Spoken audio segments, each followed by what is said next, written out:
Bonjour, bienvenue pour cette première journée des Masterclass avec un grand monsieur du cinéma, de la télévision et surtout du théâtre, monsieur Francis Huster. Alors je ne vais pas vous poser une seule question comme d'habitude là. Oui. Je vais dire Francis Huster, Masterclass, ça correspond à quoi?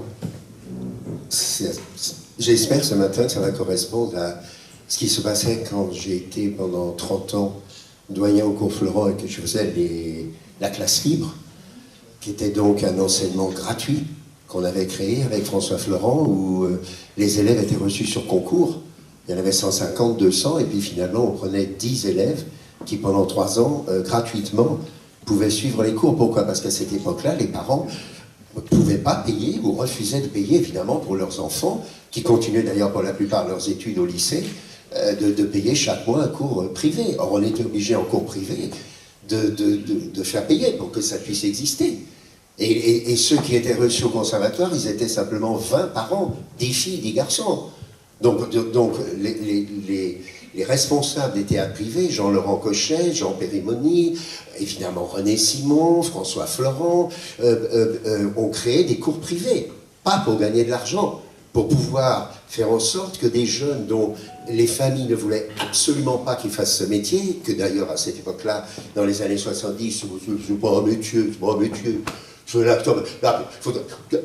Choisir un métier. Donc, comme les gens dans ce pays scandaleux, qui a toujours méprisé absolument l'art théâtral, on s'est battu pendant 15 ans, 20 ans, 30 ans et jusqu'à aujourd'hui pour que des jeunes qui n'avaient aucune chance de faire ce métier puissent le faire.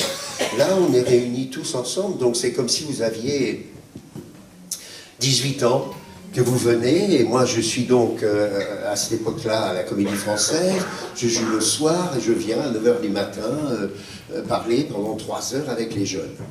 Et donc vous êtes là, et j'espère que dans 1 heure ou 1 heure et demie, eh ben, vous partirez d'ici en vous disant j'ai raté ma vie. Si j'avais pu vivre à cette époque-là, ou avoir justement ces professeurs-là, j'aurais peut-être compris ce qu'était ce métier si extraordinaire. Si jamais on vous téléphone, il n'y a aucun problème, parce qu'il faut bien vous rendre compte. C'est pour ça que j'ai les lunettes, pour que vous ne l'oubliez pas. Je vais les enlever, vous allez comprendre pourquoi. Il faut bien vous rendre compte que vous ne savez rien. Mêlez-vous de ce qui vous regarde. En quoi vous vous y connaissez par rapport à la philatélie, par rapport à la chirurgie, par rapport à la médecine. Arrêtez. Ce métier de comédien, vous n'avez aucune idée de ce que c'est. Donc quand vous allez sortir dans 1 heure ou 1 heure et demie, il n'y a aucun problème. Vous vous direz, Huster est un sale con, il m'a rien appris, c'est du pipeau. Ou alors vous vous direz, j'en veux à mort à cette soi-disant éducation nationale de m'avoir autant méprisé. Dans les écoles, il y a des cours de musique, il y a un professeur de musique, il y a un professeur de gymnastique. Où est le professeur de théâtre? Tu te fous de la gueule de qui? Donc ça veut dire que moi, mon devoir, c'était, je jouais Lorenzaccio 3 heures le soir, et je venais le matin pour leur expliquer ce que je vais vous expliquer. D'abord, pour commencer, l'éducation nationale n'existe pas. Je suis commandeur des arts et lettres, commandeur de l'Ordre national du mérite, officier de la Légion d'honneur, et je suis donc ici, en mission, pour vous dire que c'est une honte. C'est absolument indécent d'appeler ça l'éducation nationale, c'est l'instruction nationale, et pas l'éducation. L'éducation, ce sont les parents qui la font. Vous allez dans des lycées, dans des écoles pour être instruit. Or, on ne vous a jamais instruit sur le théâtre. Et vous allez voir à quel point. Alors que 2 heures ou 3 heures par jour, chez vous, vous êtes là, assis, vous regardez des films, vous regardez des télés, des fois vous avez la possibilité d'aller au théâtre, des fois d'aller... Donc ça veut dire que le nombre de milliers d'heures que vous aurez passé avec nous, sans avoir aucun respect pour vous, les acteurs, c'est des crétins qui ont simplement de la mémoire. Et il y a simplement un metteur en scène qui, comme un chef d'orchestre, leur dit « va à gauche, va à droite, fais ceci, fais cela ». Et à l'école, ce scandale commence. Alors je vous explique, pour commencer. On va mettre ça là. Pour commencer. Quelle est la différence entre les animaux et nous? Il n'y a pas de théâtre. Pourquoi? Vous vous rendez compte qu'avec tous vos études, vous êtes incapable de répondre à cette question, tout simplement. Parce que qu'est-ce que c'est que l'art? Qu'est-ce que c'est que la musique, la littérature, le théâtre? C'est tout simplement qu'un jour, des génies, des hommes, hein, des femmes ont décidé, vous voyez cette chaise? Cette chaise, c'est vous venez de naître, c'est votre vie, voilà, il y a toute votre vie, voilà, et là, c'est terminé, vous mourrez. Il se trouve que ces génies ont inventé ceci. Il y a votre vie, vous sortez de votre mère, et ça commence. Arrête-toi! Comment arrête-toi? Le temps, il ne s'arrête pas. Si. Je viens, parce que je suis un artiste, un musicien, un peintre, un écrivain, d'arrêter le temps pour toi. Ta vie n'existe plus. Pendant 3 minutes, 10 minutes, ta vie n'existe plus. Tu regardes une peinture. Ta vie n'existe plus, tu entends une musique. Ta vie n'existe plus, tu vois un film. Ta vie n'existe plus, tu vois une pièce.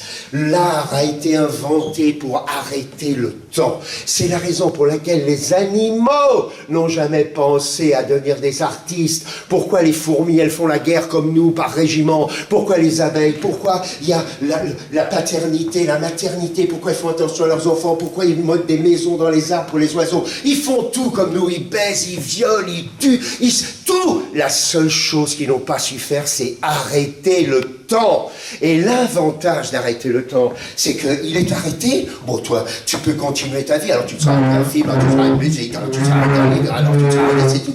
Et puis, hop, tu meurs. Sauf que là où tu t'es arrêté, ça reste gravé, et que Vinci, il a peint la Joconde, et que Molière, il a fait Misanthrope, et que Shakespeare, il a fait Hamlet, et que Beethoven, il a fait la 5e, et que c'est fini, et indestructible, et ça reste pour l'éternité l'arrêt du temps. Donc ça veut dire que les politiciens, les gens qui nous dirigent, depuis, vous allez le comprendre, près de 3000 ans, en tout cas, par rapport à l'art, puisque dans l'instruction nationale, on n'a même pas été foutu de vous dire quand est né le théâtre. Hein? Alors je vais vous le dire. Donc, depuis 3000 ans, c'est extraordinaire. Tous ceux qui vont nous suivre, hein, ceux qui vont naître à partir de ce moment là-bas, hein, quelle chance ils ont. Ils peuvent revenir en arrière. Ça ne revient pas en arrière, un animal. Ça ne revient pas en arrière, un arbre. Nous, on peut revenir. Ah, il y avait ça. Oh, ça me parle encore. Ah, il y avait ça.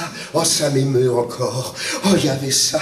Oh, je comprends enfin ma vie, mon parcours. Grâce à ça, on peut revenir en arrière. Je vais dire une chose quand même qui est extraordinaire. Bande d'imbéciles, et je pèse mes mots.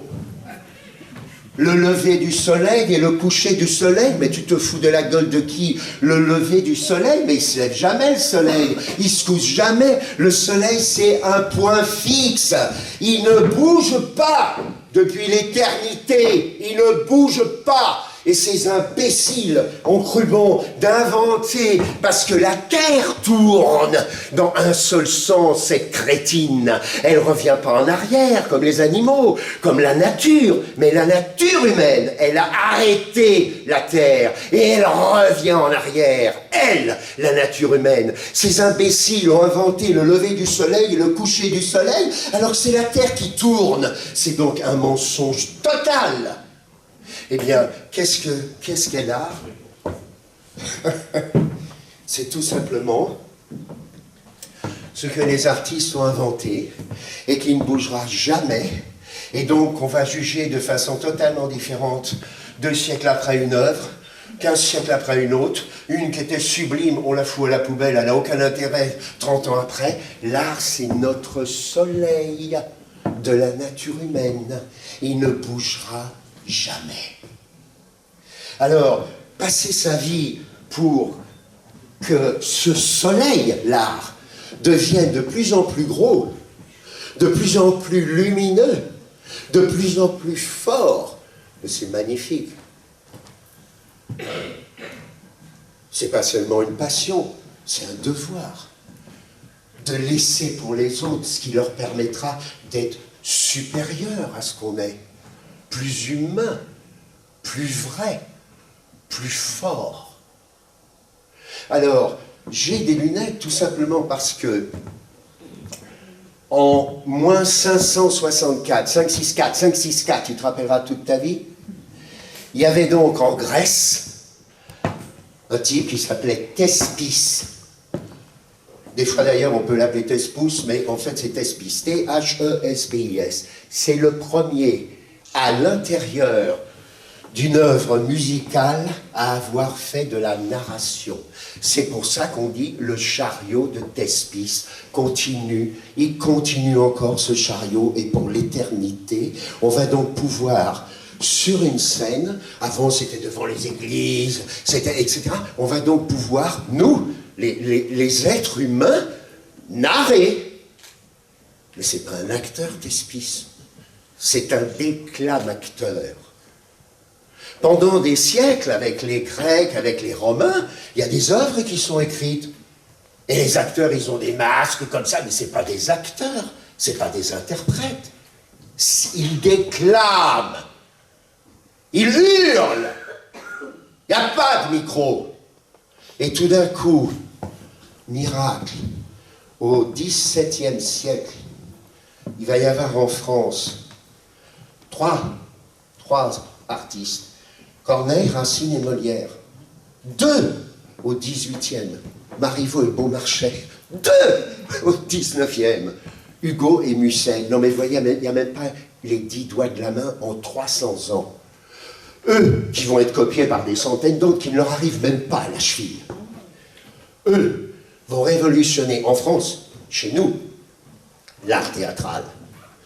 Mais ils doivent tout à celui qui est le dieu du théâtre, qui, lui, au XVIe siècle, 1570, 1580, etc., va lui dire, c'est fini les Grecs, c'est fini les Romains, j'enlève mes lunettes. Pourquoi? Parce que cet homme a compris la chose suivante. Il est dans une taverne. Il s'appelle William Shakespeare. Et il est en train de discuter dans une taverne. François Villon, lui, il est en France, il est dans une taverne, il sort et on le massacre. Et attends, ferme ta gueule. Arrête tes conneries. De quoi tu te mêles? Les seuls textes qu'on doit avoir, c'est des textes religieux. Tu te fous de qui? Ferme-la. La religion, c'est un régiment spirituel. Tu écoutes, tu suis les lois, et c'est tout. Et c'est le groupe.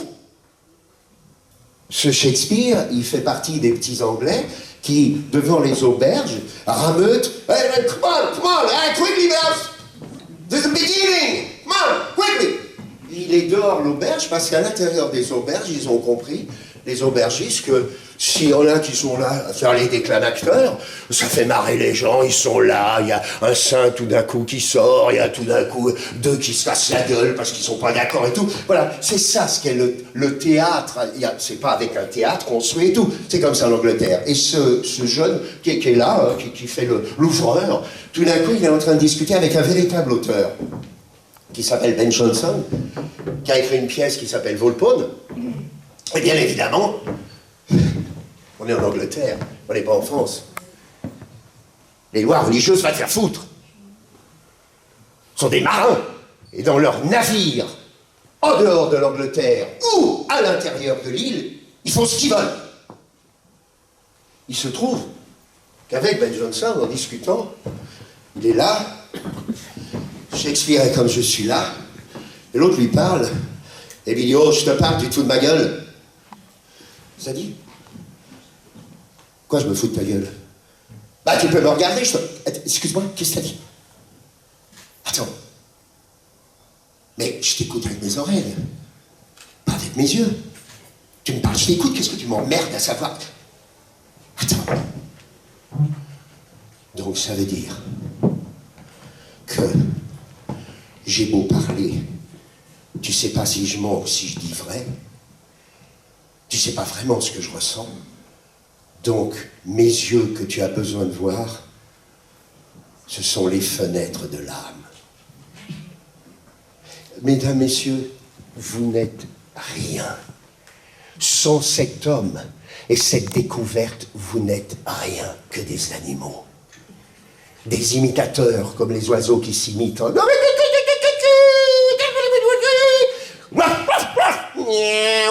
Vous n'êtes rien. Cet homme-là a compris, à ce moment-là, dans cette auberge, que les yeux étaient les fenêtres de l'âme. Elle ne sort pas par le trou du cul, elle ne sort pas par les oreilles, elle ne sort pas par la bouche. T'as beau raconter n'importe quoi avec tes cordes vocales, c'est tes yeux qui ne savent pas mentir. Donc, Shakespeare se dit, on va faire une révolution, on va construire un théâtre qui va s'appeler le Globe, comme cette conne de terre, parce que le globe, lui, il ira en arrière. Il parlera des Romains, il parlera des Grecs, il parlera de Dieu, il parlera de tout, et il pourra même aller en avant, beaucoup plus vite que la terre. Voilà. Donc ça veut dire que dans mes pièces, il y a une scène qui va se passer à Damo, et puis l'autre, alors qu'elle suit celle-là, elle va se passer 10 ans avant. Et l'autre, elle va se passer 30 ans avant. Et l'autre, elle va se passer 10 ans après la mort. Donc je vais appeler ce théâtre le Globe. Il n'y a pas d'électricité. Excusez-moi de vous le dire, hein, peut-être aucun professeur vous l'a dit, il n'y a que des bougies. Donc ça veut dire que ceux qui sont sur scène, il n'y a pas de micro, il n'y a pas de machin, il y a que des bougies. Donc moi, ça va être une fortune, des milliers de bougies. Je fais le théâtre du Globe à ciel ouvert. À ciel ouvert. Comment je vais faire pour que le gouvernement, la reine, les rois, etc., ne terrorisent pas les gens du peuple, hein, les gens qui sont dans la salle, un peu partout. J'ai trouvé. On va les mettre derrière moi. Ils seront tous derrière. Et les acteurs, ils ont besoin d'un chef d'orchestre comme d'un meneur de troupe, parce que ce ne seront pas des déclamateurs, ce seront des êtres humains qui évolueront avec des sentiments comme des couleurs d'âme. J'ai une peur bleue. Ah, c'est bien que vous avez passé 15 ans de cursus scolaire, vous ne vous êtes jamais demandé pourquoi on disait « j'ai une peur bleue ». Ah oui, oui. Non, mais c'est extraordinaire. Donc ça veut dire qu'il y a donc des couleurs d'âme, comme les couleurs pour la peinture, comme les touches pour le piano, pour le reste, pour la musique. J'ai des touches. Il faut que mes acteurs soient touchants. Ils seront touchants par le rythme, comme les musiciens. Dum, dum, c'est pas dum dum. Ils seront touchants par le fait que les gens qui vont nous entendre et nous regarder leur parviendront ces couleurs d'âme. Elles leur parviendront comment? Je suis acteur, je suis là, je suis de dos, tu es en train de me parler. Est-ce qu'il y a quelqu'un dans la salle qui sait ce que je pense? Allez vous faire voir. Donc ça veut dire que Shakespeare comprend que les acteurs devront être face, que le public doit voir leurs yeux et leurs regards, donc tout d'un coup se statifier pour que tout le monde, dans tous les côtés du théâtre, voit bien le regard et tourner en gardant la même émotion qui transparaît par les fenêtres de l'âme pour que tout le public le voit. Et il invente, et là, franchement, c'est un scandale. 70 millions de Français, 20 millions de jeunes. Pénalty, il n'y a pas de problème. Tu sais ce que c'est, coup franc, il n'y a pas de problème. Carton jaune, carton rouge, il n'y a pas de problème. Je vais te dire où est le scandale. Absolument incroyable. Tu as donc les couleurs d'âme.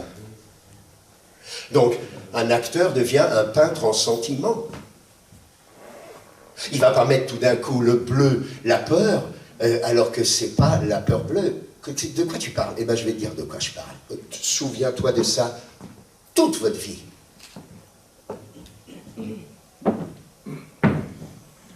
Ça, c'est mes lunettes. Ça, c'est un verre. Et là, ça, c'est celui-là.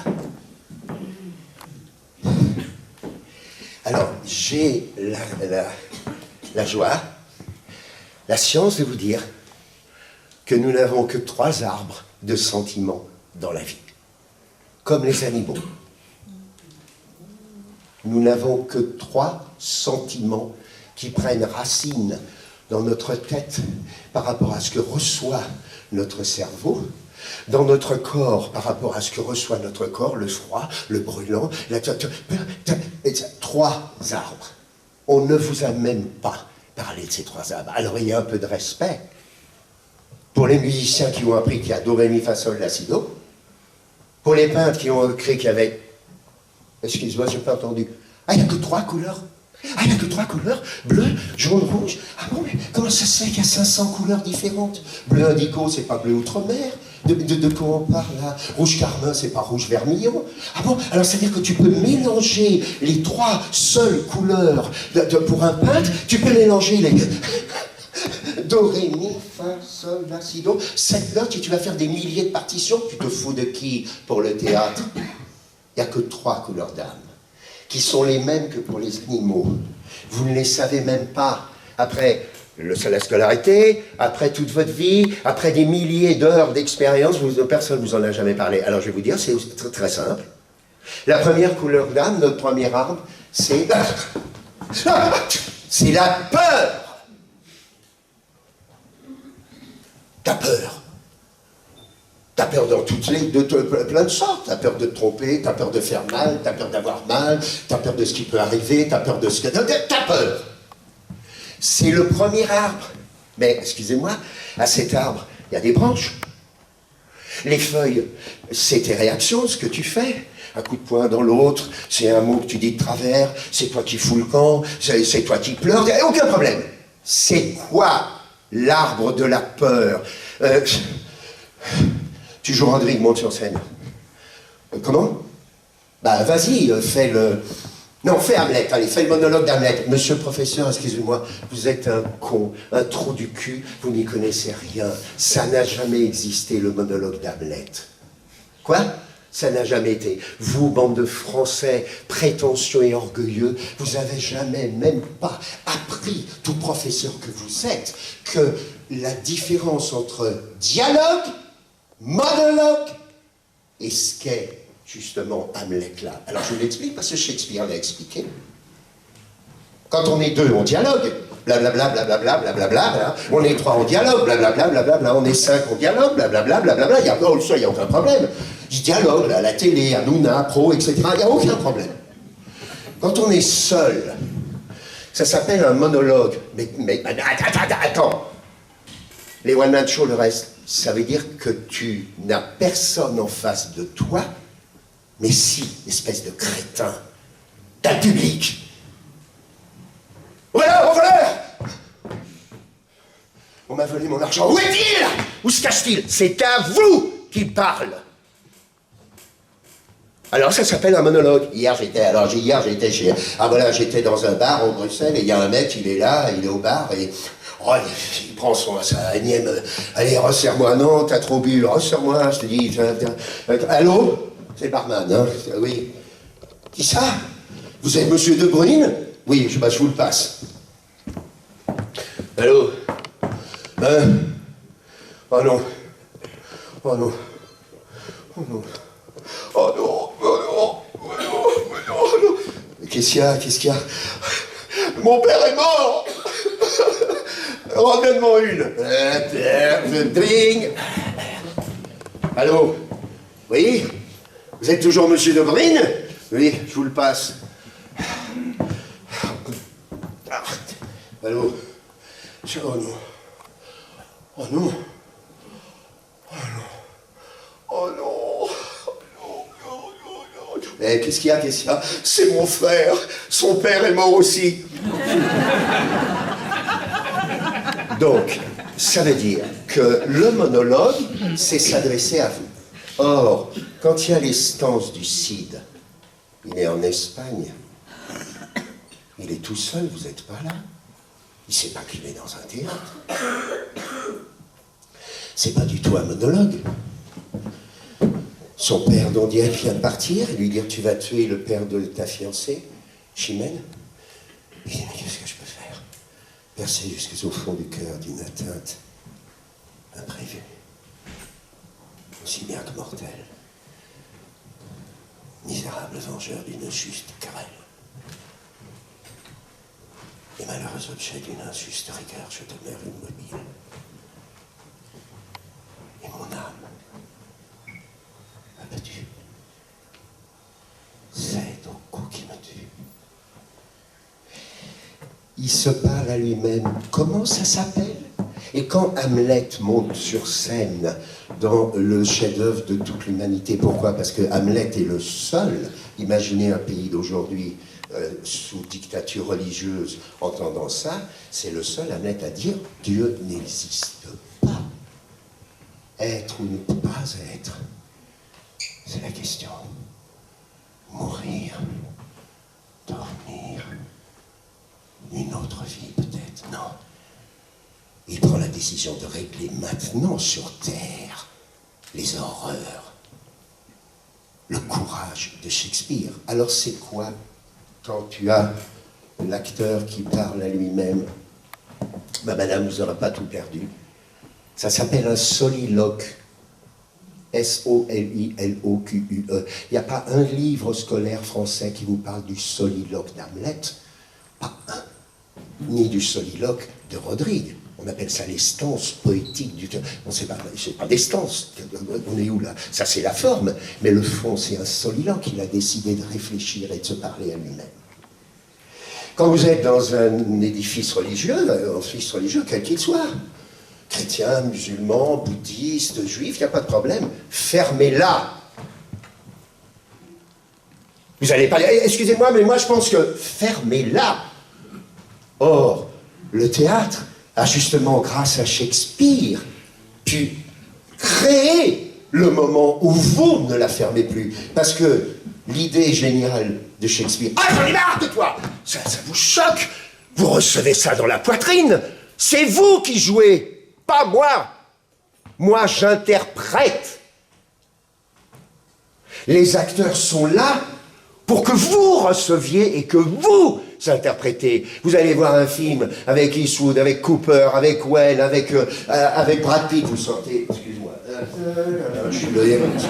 Voilà, vous sortez pas comme l'espèce d'ordure qui a tué tout le monde, qui a décapité, qui a tué, qui a violé, pas du tout. Donc ça veut dire que pendant tout le film, ou toute la pièce, vous étiez le héros, vous étiez l'héroïne. Voilà la liberté de l'art. Elle est celle-là. Et vous ne l'oublierez jamais. Alors, on est en salle de classe. Comme vous allez commencer maintenant à être des comédiens, il faut que vous compreniez bien une chose.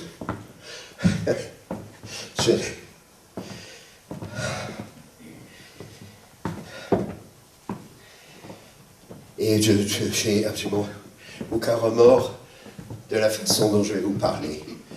Ça, un peu de modestie, hein, d'humilité, c'est pas vous ça. Ça c'est le texte. Ça c'est la partition. Ça c'est le modèle. Mona Lisa.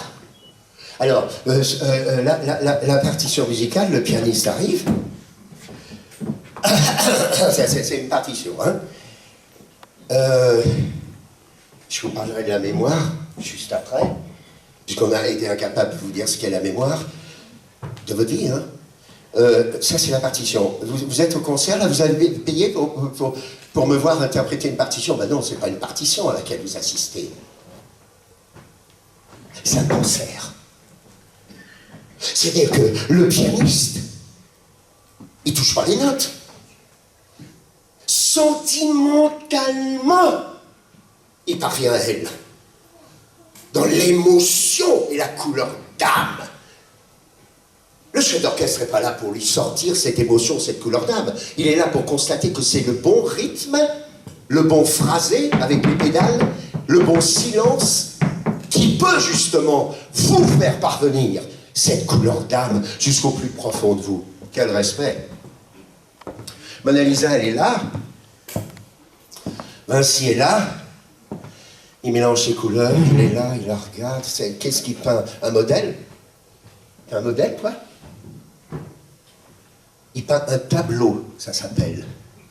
Il y a un arbre, Il y a 10 peintres différents, Monet, Manet, Picasso, Dali, il y a un seul arbre. Hein. Est-ce que vous pensez une seule seconde dans votre tête d'innocent que les 10 tableaux de ces 10 mecs-là vont être pareils? Tu te fous de qui?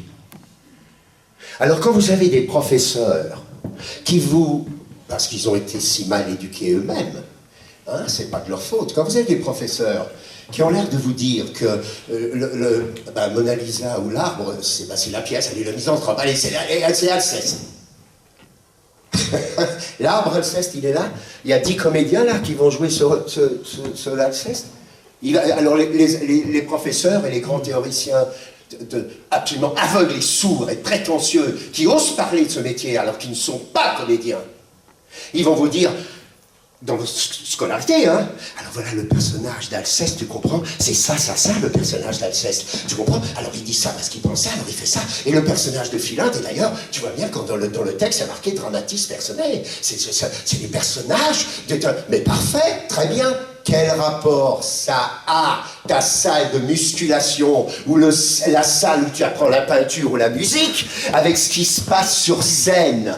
Aucun personnage d'aucune pièce de théâtre n'est monté sur scène. Aucun personnage d'un scénario n'a été devant la caméra. On vous a même pas dit ce qui montait sur scène. Quel équivalent du tableau?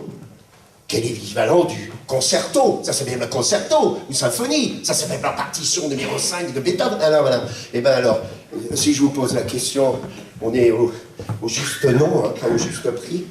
C'est quoi qui est sur scène? Le rôle. R-O, accent circonflexe, L-E.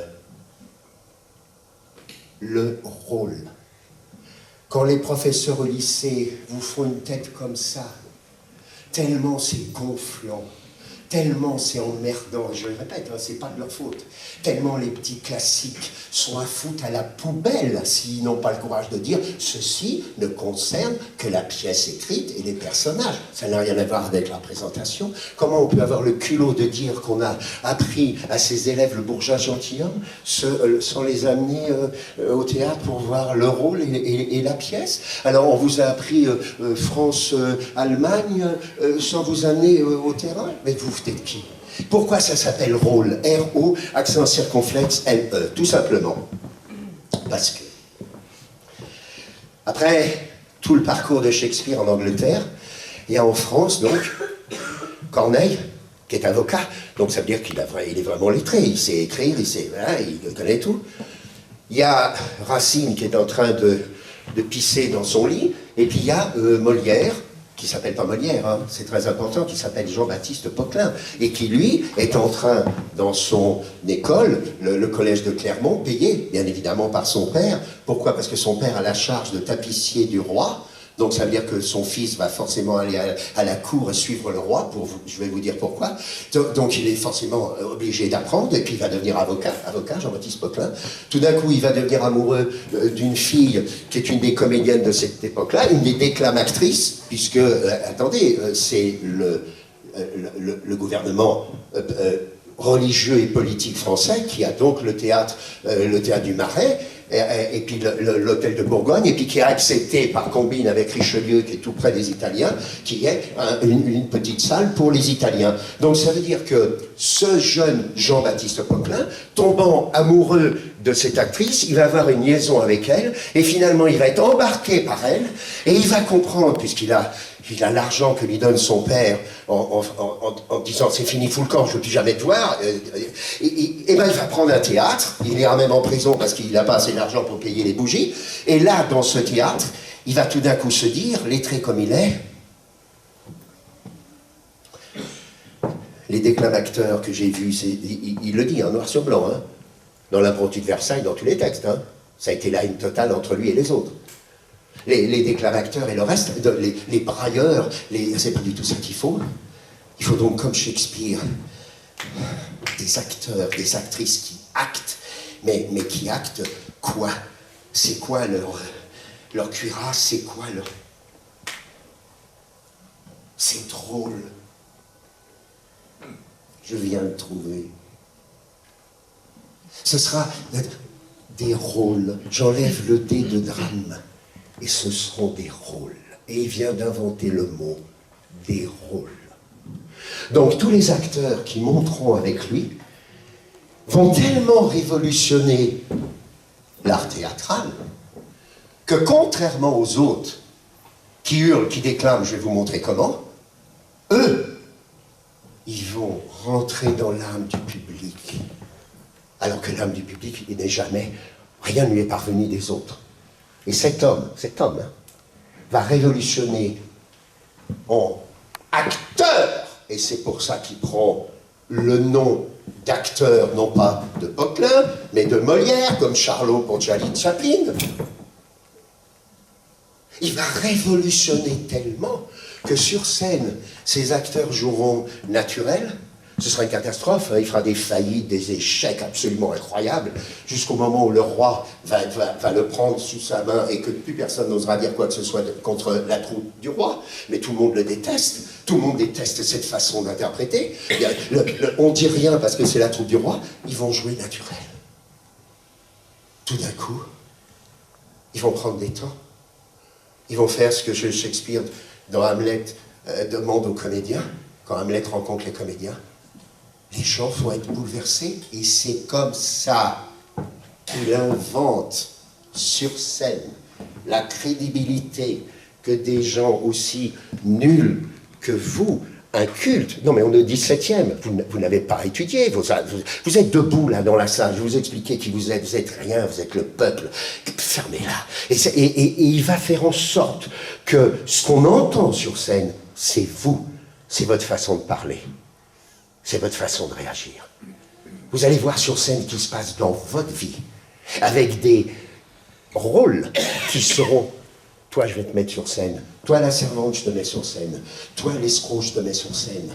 Toi, vous allez vous voir sur scène. Et c'est pour ça que, tout simplement, exactement comme en Angleterre, l'anglais est devenu la langue de Shakespeare, le français est devenu la langue de Molière. La langue du peuple, la langue de toutes les couches sociales, la langue de tout ce qu'une âme égale aux autres peut ressentir, peut avoir le courage de faire ou la lâcheté de fuir. Nous lui devons tout. Car dès l'instant où cette langue-là, elle va être suivie par un jeune homme qui est probablement le plus grand auteur dramatique de France, l'équivalent de Mozart. Ah ben il y a Beethoven, c'est Shakespeare, il n'y a pas de problème. C'est Jean Racine. Personne n'a jamais créé ce que cet homme, ce jeune homme, va créer. Il assiste aux représentations de Molière. Il tombe amoureux d'une actrice qui s'appelle la marquise du Parc, qui est mariée, etc., qui est la maîtresse de Molière, puisque maîtresse, Molière a eu Catherine Debris, celle qui a créé l'école des femmes, et puis il a laissé tomber, elle a épousé Debris. Il a eu comme maîtresse, évidemment, la marquise du Parc, qui, bien évidemment, aussi, il la laisse tomber, et elle va épouser Vicain. Et il a comme maîtresse aussi la fille de son ancienne maîtresse, Madeleine Béjart, qui est donc Armande, qui va devenir sa femme. Or, il se trouve que ce jeune Racine, qui tombe amoureux de la marquise du Parc, qui va donc faire l'amour avec elle, il est marié, hein. Il est vraiment, c'est le Bardella de l'époque, tout le monde le connaît, il écrit l'historiographie du roi avec Boileau, ils sont que deux. Attends, il écrit la biographie du roi, mais pardon, excusez-moi. Et ce Jean Racine, qui a donc marié et tout, comme il a cette maîtresse, tout d'un coup, il va écrire pour elle des chefs-d'œuvre. Molière va commencer par lui interdire d'aller jouer avec Racine, qui a foutu le camp et qui donne plus de pièces à Molière, il en lui avait donné une magnifique, et puis tout d'un coup, elle a foutu le camp. Et il va écrire pour elle Andromaque. Comme il est fou amoureux d'elle, il se trompe. Il lui fait jouer le rôle d'Andromaque, au lieu de lui faire jouer le meilleur rôle de la pièce, Hermione. C'est un chef-d'œuvre absolu. Et Molière, pour la reprendre, donc c'est encore une histoire de femme, va écrire le misanthrope pour lui donner le rôle qui est exactement ce qu'elle est, elle, dans la vie, Arsinoé, une pute. Le plus beau rôle de tout le théâtre français. Et ce chef-d'œuvre, c'est la vengeance par rapport à Racine. Alors, ce qu'il faut que vous compreniez, c'est que, une fois que je vais vous montrer comment jouaient les deux autres troupes, une fois que je vous expliquer ce qu'est une représentation théâtrale à cette époque-là, vous pourrez vous dire que dans les siècles qui vont suivre, tous les auteurs détesteront Molière, et il n'y en a que deux. Un qui le volera, qui est Beaumarchais, qui fait le Barbier de Séville, qui est un vol de l'école des femmes, mais qui avait compris qui était Molière, et puis Marivaux, qui est amoureux d'une actrice qui joue chez les Italiens, Sylvia, et qui va écrire pour elle des chefs-d'œuvre. Pourquoi? Parce qu'ils sont sur la même longueur d'onde que vous allez comprendre. Et après, au 19e, il n'y en aura que deux. Hugo et Musset, tous les autres, c'est de la merde. Pas une pièce à sauver. Des copies de Marivaux, Régnard, etc. Nul. Beaumarchais et Hugo qui ont compris que, sur scène, c'est la seule façon de dire « j'en ai rien à foutre de la religion, j'en ai rien à foutre de votre dictature, je suis un homme, il n'y a que la nature humaine qui m'intéresse et je vais vous dire ce que je pense politiquement de ce qui se passe, bande de salauds. » Alors Musset écrit Lorenzaccio, interdit, hein. Il peut mourir, hein. Il ne saura jamais qu'on jouera plus tard Lorenzaccio, Sarah Bernard, une femme. Et quant à Hugo, c'est pareil. Hugo, il commence à écrire des pièces qui sont tellement la bataille d'Hernani. Il n'y a aucune pièce qui a été, mais lui, absolument, dehors. Comme Carmen pour l'opéra, ou comme la femme est une héroïne et qu'en plus c'est une putain, elle va avec un tel, elle va avec un tel, elle va avec un tel. Non, non, Carmen, ça a été un scandale la création de Carmen. Donc il faut bien comprendre que de Molière et des comédiens et comédiennes est né, tout simplement, au même titre que la littérature, la révolte humaine et populaire contre le pouvoir. Et elle existe toujours, puisque ces pièces-là, ou ces livres-là, sont interdits dans les pays de dictature. La première chose que Hitler a fait, c'est de brûler tous Stefan Zweig et tous les autres en place...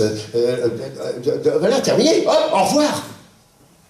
Je suppose que si vous allez dans certains pays aujourd'hui, demandez donc à monter une pièce de Molière ou le mariage de Figaro de Beaumarchais, vous verrez comment on vous recevra. Et d'ailleurs, Louis XVI a été très intelligent, puisque comme c'est lui qui a vu la première représentation dans son salon du mariage de Figaro, oui, absolument, Beaumarchais voulait lui cirer les bottes, et Louis XVI, à la fin de la représentation, la pièce n'avait pas encore été jouée, hein, elle allait être jouée plus tard, là où c'est maintenant le Déon, et Louis XVI s'est dit, mais si on laisse passer cette pièce, c'est la Révolution, et bien c'est exactement ce qui s'est passé. Alors, cette première partie qui englobe, parce que je ne peux pas dire en 20 minutes, multiplié par 2 heures de plus, je ne peux pas dire ce que j'ai essayé d'exprimer aux élèves, mais je vais, dans cette deuxième et dernière partie, vous faire comprendre à quel point vous auriez pu être comédien. Et c'est pas décourageant, c'est parce que vous comprendrez mieux à être comédien dans votre vie.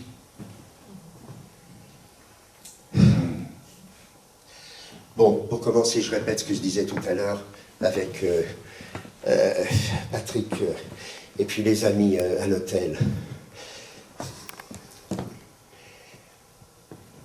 J'ai eu une discussion un jour avec Sa Sainteté, le pape Jean-Paul II, qui voulait faire jouer une pièce à la Comédie Française, il était polonais, Wojtyła, et donc j'étais avec Andrzej Zulawski, et on discutait. Et tout d'un coup, entre toutes ces discussions et tout, je lui dis, expliquez-moi votre sainteté, pourquoi notre vie, on a le culot de dire qu'il y a la mort, elle n'existe pas. Quoi? Je dis non, excusez-moi, je commence à naître, je vais jusqu'au bout, c'est ma vie, hein, c'est ma vie, là c'est toujours ma vie, là c'est ma vie, là c'est ma vie, là c'est ma vie, et c'est ma vie qui s'arrête. J'ai laissé derrière moi une œuvre qui est définitive. Où est la mort? Et je comprends pas, c'est quoi la mort? C'est l'avion qui me mène à Dieu? C'est le trajet, parce que quand je suis avec Dieu, je suis pas mort, puisque je suis avec lui. Et il me dit, mais où voulez-vous en venir? J'ai dit, c'est très simple. L'art, c'est la vérité humaine. C'est ce qu'on ressent. C'est ce que tu as dans la tête. Tu as des peintures de Picasso, tu ne verras jamais quelqu'un comme ça. C'est ce qu'il a dans la tête. Il a traversé son propre miroir d'âme. Alors je vais dire quelque chose, votre sainteté. Tous les verbes correspondent à tout, sauf un. Que les êtres humains, cette bande de lâches, n'ont jamais voulu écrire. C'est le verbe « je vérite »,« tu vérites », « il vérite »,« elle vérite »,« nous véritons »,« vous véritez »,« il vérite ». Il n'y a pas le verbe « vérité ». Pourquoi il y a le verbe « mentir » et pas le verbe « vérité » ? Vous pouvez m'expliquer ça? Donc ça veut dire que quand les gens ont le culot de dire « je te dis la vérité », mais ils peuvent très bien mentir en disant « je te dis la vérité ». Non, je suis sûr, c'est la vérité, je le dis tout le temps. Alors la prochaine fois que vous aurez une discussion avec quelqu'un dans votre vie, vous pourrez lui dire « tu verrais que là où tu te fous de ma gueule ». Quand vous êtes là, excusez-moi, si jamais l'acteur ne vérite pas, si ce sentiment qu'il entend vous faire croire par son texte, par son corps, si ce n'est pas vraiment ce qu'il a à l'intérieur de lui, mais vous le voyez immédiatement. Vous dites, mais il est mauvais, il surjoue, c'est un cabot, c'est pas vrai ce qu'il fait, c'est pas vrai ce qu'il fait. Alors, la conclusion de cette partie, c'est de vous faire comprendre que c'est indispensable pour vous d'aller au théâtre, d'aller au concert, d'aller dans les musées, de lire, de recevoir tout d'un coup un moment de vérité en vous-même. Vous êtes votre propre chef, il n'y a plus vos parents pour vous dire « fais ci, pense ça » ou le professeur ou qui que ce soit. Vous êtes là. Si vous n'avez pas ces moments de vérité, pardon, mais vous serez passé à côté de votre vie. Parce qu'il y a des choses sublimes en vous, vous ne les aurez jamais rencontrées. Alors, jusqu'au bout, ayez ces moments de vérité.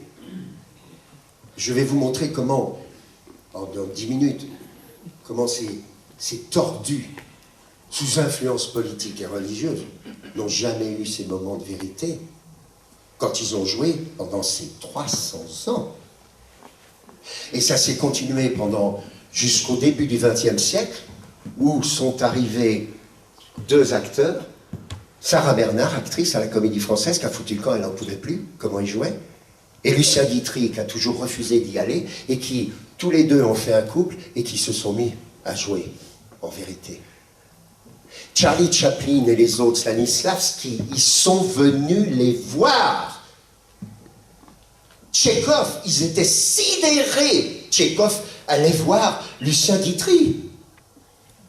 Ils étaient sidérés comment il jouait. Et c'est grâce à eux, et grâce à Chaplin, dans le cinéma muet, qu'a continué cet élan-là, des regards, des fenêtres de l'âme et de la façon d'être vrai, que tout d'un coup, le cinéma a révolutionné. Gardez-le entre vous, ne le dites pas. Je hais la moutarde parce que j'ai failli mourir à cause d'un cataplasme à la moutarde que maman m'avait laissé pendant toute une nuit. Donc je suis allergique à la moutarde, mais je suis aussi allergique à d'autres choses. Et je vais vous montrer à quoi je suis allergique. On est au 17e. Ça a duré 10 minutes de vous le dire à l'école. La salle de théâtre, il n'y a pas de balcon, hein, elle est rectangulaire. C'est à plat. Entre-temps, dans la semaine, c'est fait pour le jeu de paume. C'est qu'on lance la balle contre la gouttière, elle redescend de l'autre côté, c'est le début du tennis, si vous voulez, où les gens, les nobles, etc., ils louaient la salle. Et puis alors tout d'un coup, on la louait pour faire du théâtre.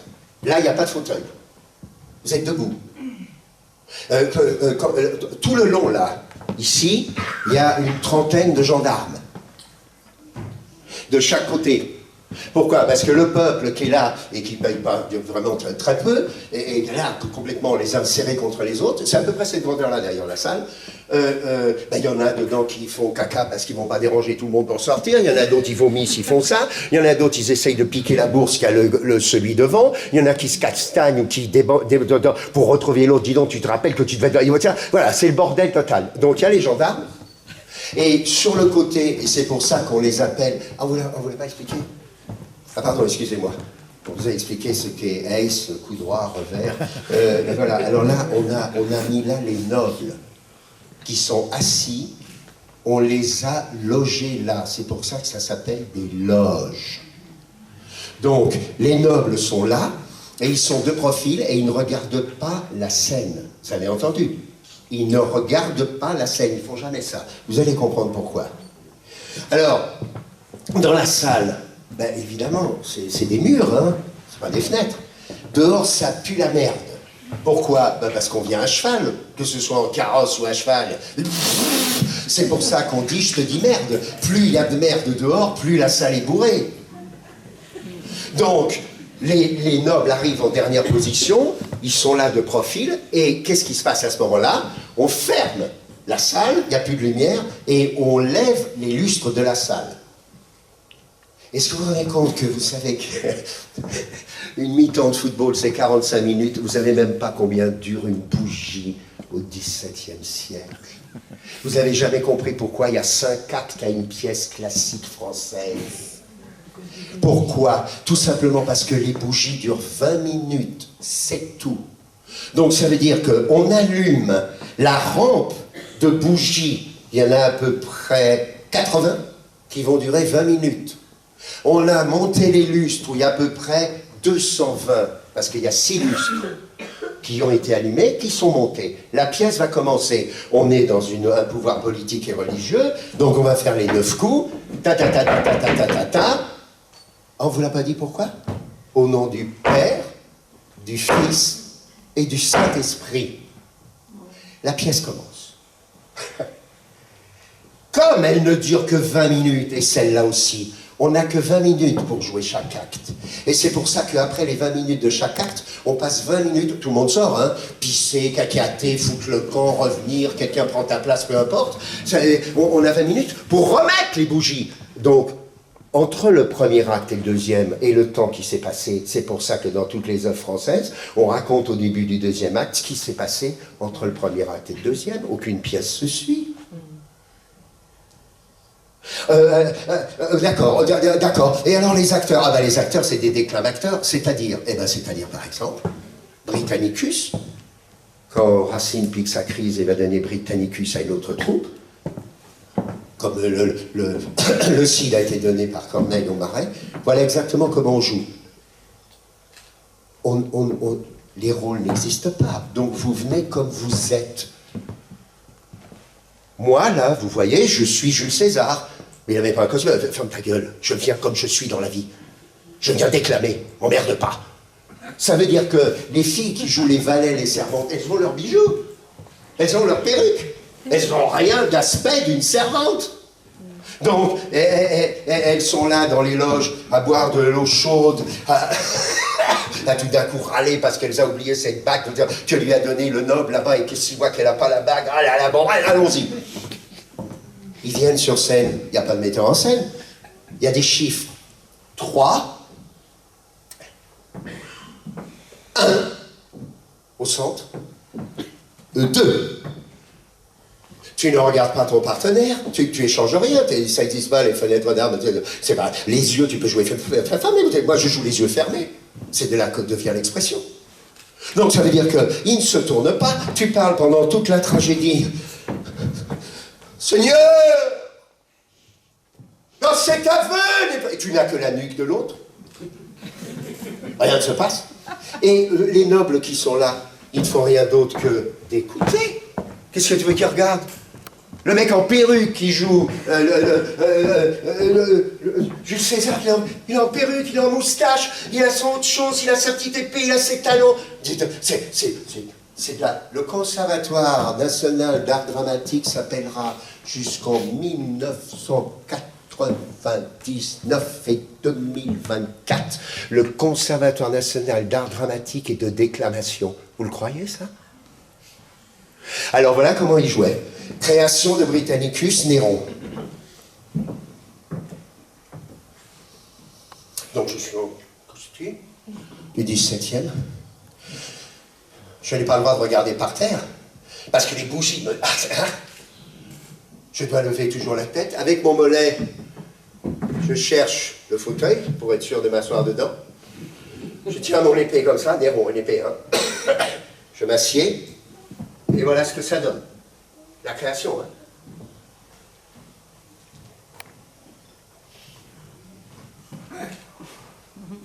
N'en doutez point, Burrus! Malgré ces injustices, c'est ma mère! Narcisse s'en est fait! Héron est amoureux! Vous, Seigneur, palace de ses conseils empoisonne ma mère, et qui suivrait leurs pas les trouverait peut-être impliqués chez Palace. Ça n'est trop. Je ne plaisante pas. C'est comme ça qu'on jouait. Sérieusement. De la déclamation. Et le gosse, Jean-Baptiste Poquelin, le choc de sa vie, c'est que quand il est allé voir les Italiens, c'est pour ça que son héros était Scaramouche, c'est pour ça qu'il s'est fait peindre en costume à l'italienne. La peinture, il n'y a pas lui et les autres acteurs de Bourgogne ou du Marais, non, non, non, non. Parce que les Italiens, eux, monsieur, ils avaient des rôles. Harlequin, t'es bien obligé de jouer Harlequin comme est dessiné Harlequin. Et t'as le masque, et t'as le costume d'Harlequin. Pantalon, t'as le pantalon. Colombine, elle a son costume. Ils parlent en italien, ils ont le droit. Et on avait lâché la terre des hommages. Basta, basta, basta, basta. Ils inventent, ils improvisent. C'est la vie. Il est complètement frappé et il se dit, mais c'est exactement ça qu'on va faire. Celui que j'ai croisé là dans la rue, là, qui a gueulé, etc., je vais le faire comment je vais l'appeler? Scaramouche? Non, pas Scaramouche. Sganamouche. Non, pas Sganamouche. Sganamouche, il est avec sa femme. Sganarelle! Il crée son Charlot Sganarelle. Et il sera tellement fou de rage de tout ce qui va arriver dans la vie que je ne peux pas raconter là parce que ça dure 5 ans, qu'il va donc oser faire, lui, un nouvel art du théâtre. Et surtout, alors qu'on est 4 siècles après, le pouvoir politique, depuis 4 siècles, est toujours anti-Molière. En Angleterre, la statue de Shakespeare est devant la cathédrale de Westminster Abbey. En Angleterre, il y a des stations Shakespeare, etc. Il n'y a même pas une station de métro Molière. La rue Molière, elle est grande d'ici jusqu'au mur. C'est la rue qui était juste à côté de la rue de Richelieu, où il habitait. Elle est dans une rue à l'intérieur de la nuit d'opéra, personne ne la voit. La statue de Molière, on l'a foutue dans cette rue en nœud de vipère, personne ne la voit. Elle n'est même pas devant la Comédie Française. Non mais c'est hallucinant. Et en plus, bien évidemment, le pouvoir politique, dès l'instant où le roi s'est détourné de Molière parce qu'il a été embobiné par Giambattista Lulli, son musicien, qui voulait absolument prendre le théâtre de Molière, qui était le théâtre absolument inattaquable de la troupe du roi. Oui, je mets ça pour vous expliquer encore à quel point c'est foutu de vous à propos du Palais Royal. Et donc ce théâtre, Lully va le prendre, va l'appeler l'Académie Royale de Musique, va avoir toutes les subventions qu'il veut, et Molière, démerde-toi, va dans un autre théâtre, et au bout de 4 représentations, il va être empoisonné, assassiné et jeté à la fosse commune, bouffé par les chiens.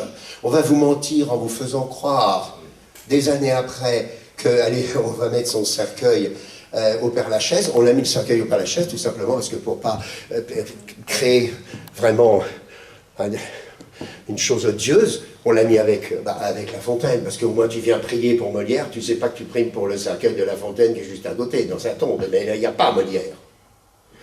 Tout est su, tout est noté. On le refuse à l'Académie française parce que c'est un comédien.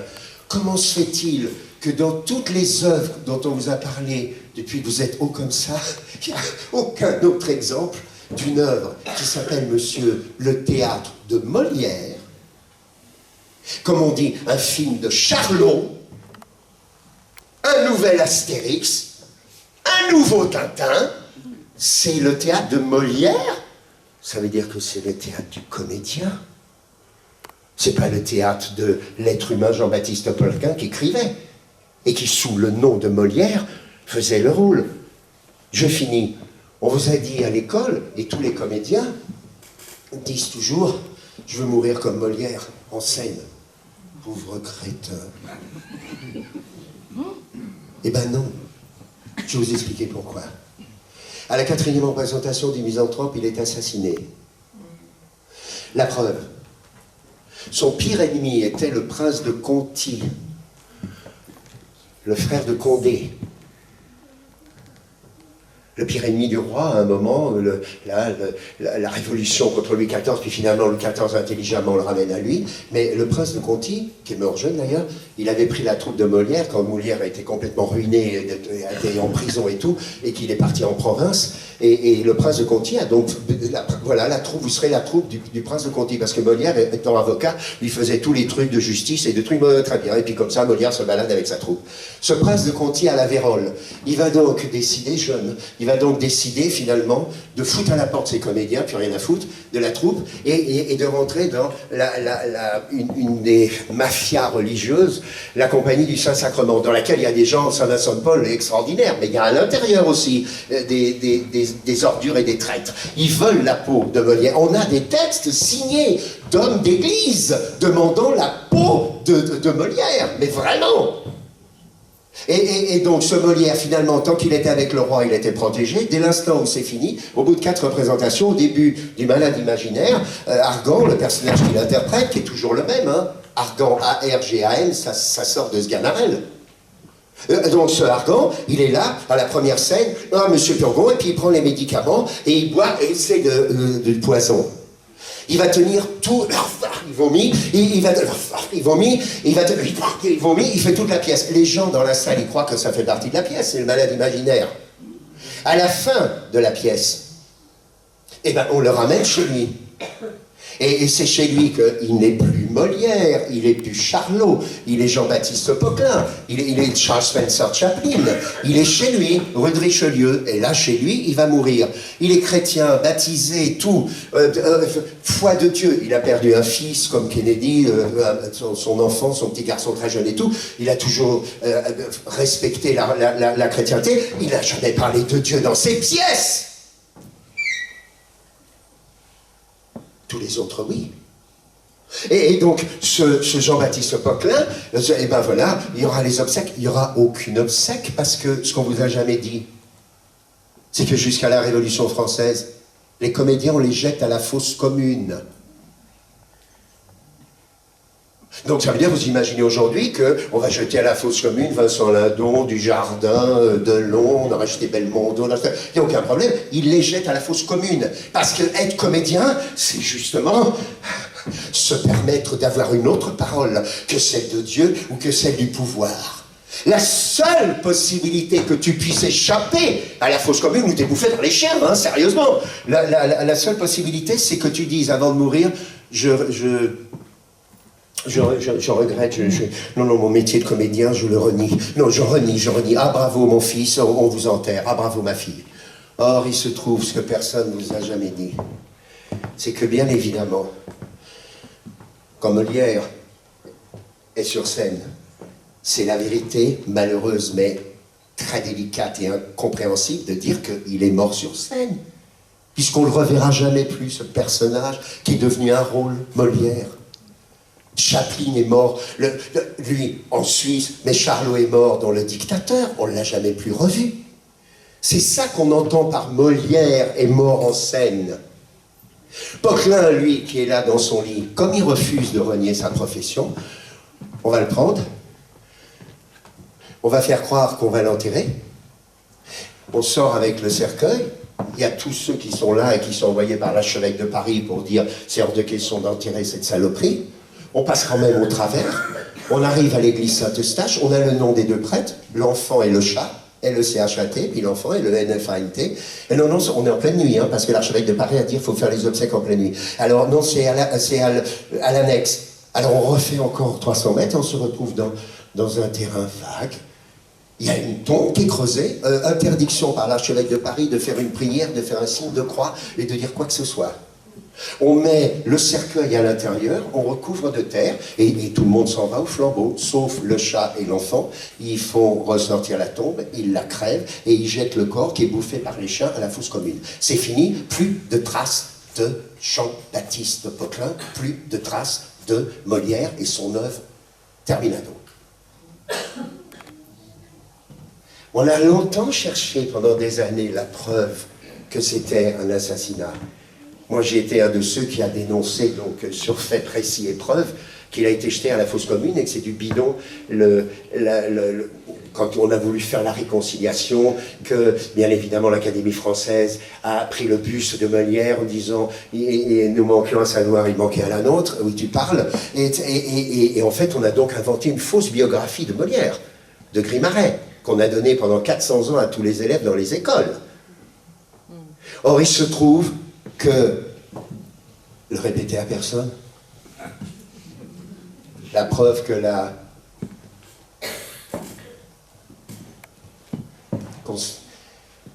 le Saint-Sacrement a donc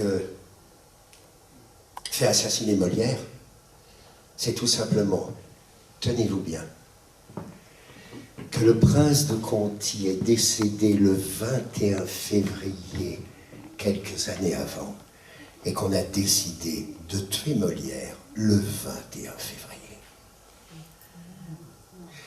Madeleine Méjart est morte le 21 février, un an avant. Tout était réglé d'avance, et le rideau tombait. Alors, Molière, Beaumarchais, etc., et tous les autres, n'ont dû leur salut qu'à cet extraordinaire mouvement du début du XXe siècle, où grâce à Lucien Guitry et les acteurs qui l'ont suivi, Jouvet qui venait voir Lucien Guitry, qui était son dieu, alors qu'il détestait évidemment son fils Louis Jouvet.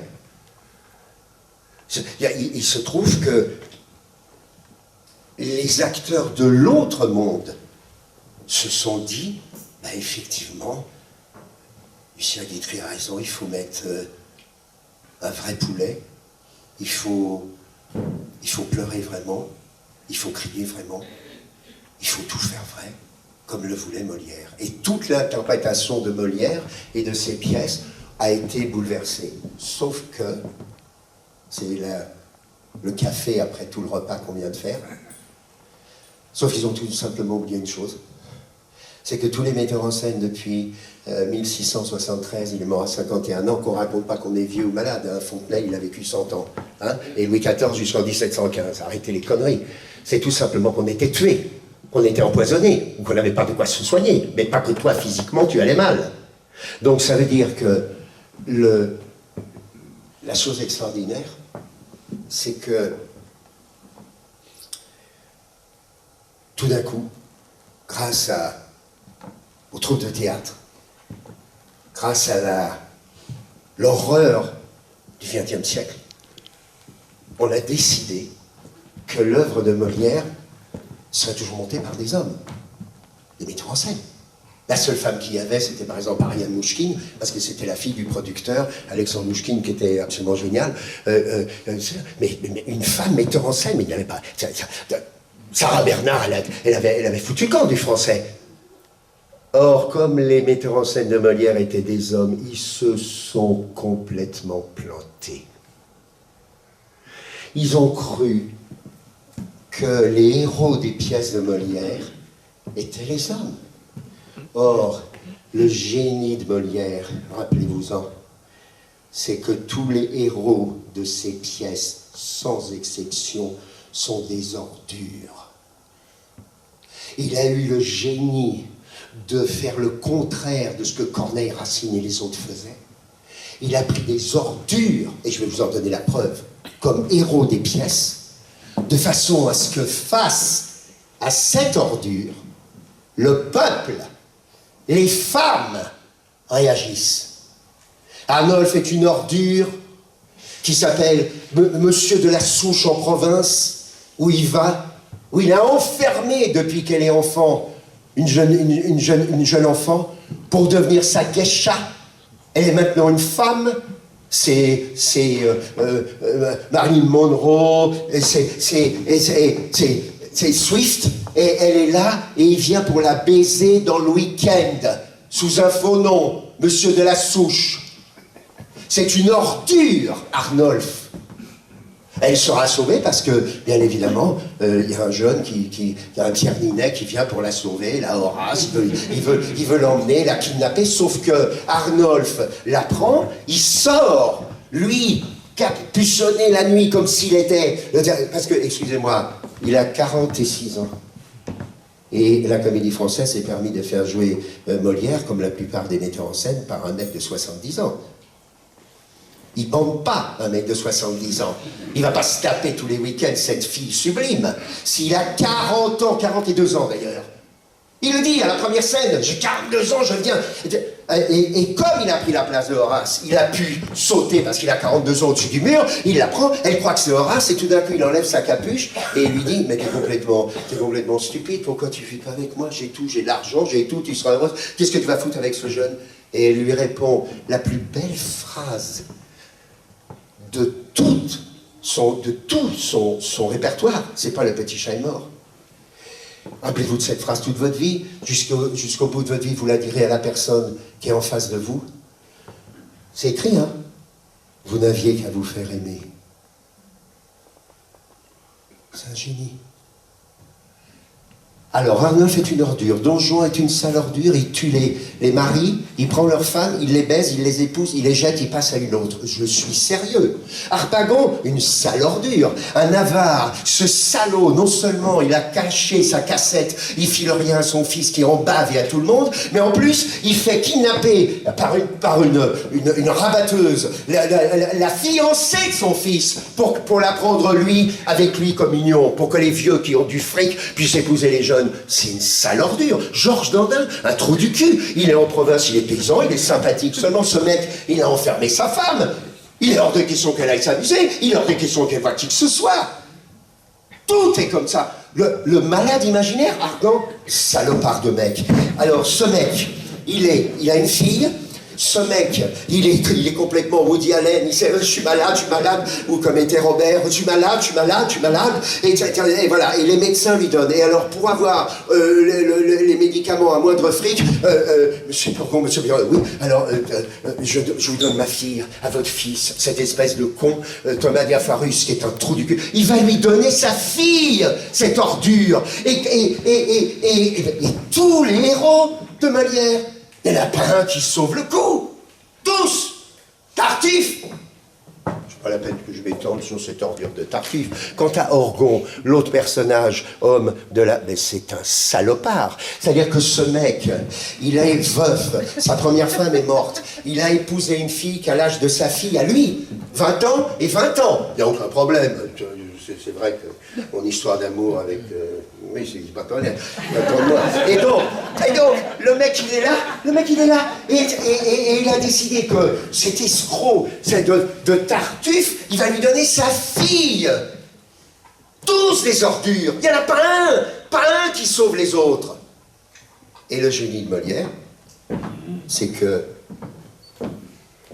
la servante, le valet, le moins que rien, le frère, l'ami, il n'arrête pas de dire à ces ordures, t'es une ordure, t'es une merde, je vais me voter, et je vais te le prouver, et je vais te le prouver, et il lui prouve.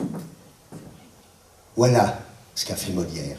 Et 98%, c'est le chiffre exact, dans les pièces, les 33 pièces de Molière, sont les femmes qui luttent contre, qui réussissent, qui se révoltent, qui refusent d'être soumises.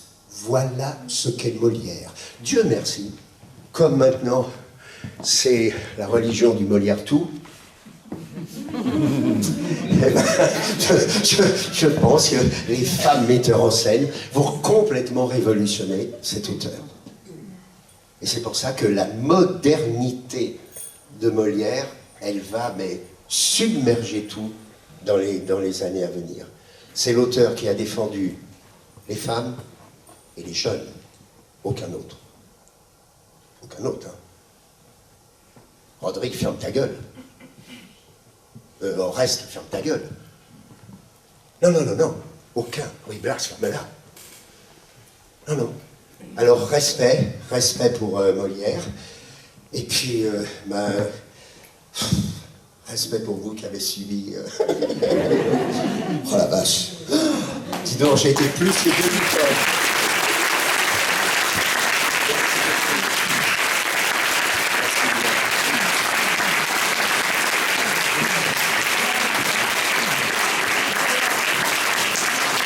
Magistral. Francis Huster.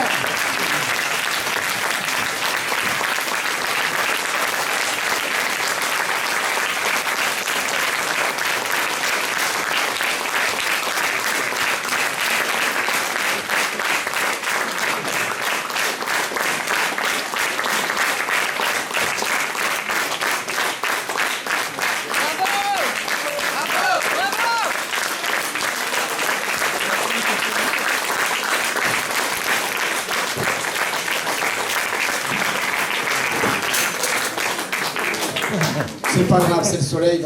C'est le soleil. C'est le soleil qui s'est... Laisse-la. Bah, il fera mauvais. Le soleil s'est couché. Merci Francis.